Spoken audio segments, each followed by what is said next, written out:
Hello guys, आज हम करेंगे मैक्रोस्कोपिक प्रॉपर्टी में एक्सटेंसिव प्रॉपर्टी और इंटेंसिव प्रॉपर्टी। तो एक्सटेंसिव प्रॉपर्टी वो है जो डिपेंड करती है अमाउंट ऑफ सब्सटेंस पे, और इंटेंसिव प्रॉपर्टी वो है जो इंडिपेंडेंट होती है अमाउंट ऑफ सब्सटेंस पे। On the other hand extensive property है एडिटिव होती है, और इंटेंसिव प्रॉपर्टी जो है वो नॉन एडिटिव होती है। यहाँ पर एग्जाम्पल की बात करें तो एक्सटेंसिव प्रॉपर्टी में जो एग्जाम्पल हैं उसमें मास, वॉल्यूम, मास है, वॉल्यूम है, और इसके अलावा मोल है।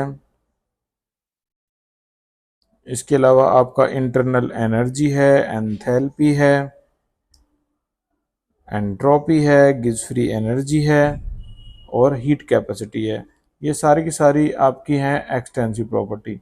ये एडिटिव होंगी। फॉर एग्जांपल सिंपल आपको अगर कह दिया जाए कि यहाँ पे वॉल्यूम है, एक 50 ml वॉल्यूम है वाटर का, और अगर इसको ऐड करेंगे हम किसमें, 30 ml वाटर में, तो दोनों का जो सम है वो कितना हो जाएगा, 80 ml। ठीक है, तो सिंपल है, अगर हम वॉल्यूम को ऐड कर रहे हैं तो जो सम है वो हमारा 80 ml के आसपास जो सम है वो हो जाएगा।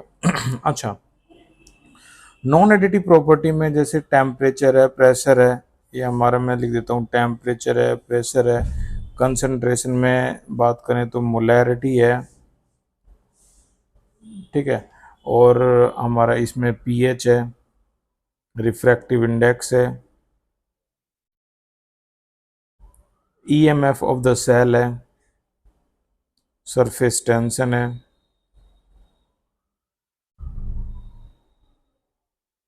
अच्छा, इसके अलावा और भी कई विस्कोसिटी, स्पेसिफिक विस्कोसिटी,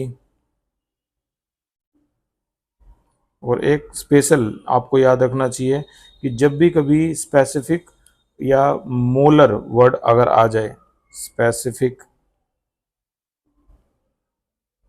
या मोलर वर्ड अगर आ जाए, तो आप इजीली उसको बोल सकते हो कि ये आपकी इंटेंसिव प्रॉपर्टी है। ठीक है। अच्छा, और एक और बात ध्यान देने लायक है कि ये प्रॉपर्टी आपकी एडिटिव नहीं होती। फॉर एग्जांपल अगर आप यहाँ पर एक टेम्परेचर लो, वाटर है यहाँ पे और इसका टेम्परेचर है 50 डिग्री सेल्सियस, और यहाँ का जो टेम्परेचर है वो है आपका 30 डिग्री सेल्सियस। अब आप इन दोनों को गर्म करोगे, इन दोनों को सॉरी मिक्स करोगे, तो मिक्स करने के बाद आपको क्या लगता है कि टेम्परेचर ऐड हो जाएगा, 80 डिग्री हो जाएगा? नहीं जी, ऐसा नहीं होगा। यहाँ पर मिक्स करने के बाद जो टेम्परेचर है वो नियर बाई 40 डिग्री के आसपास आपका रहेगा।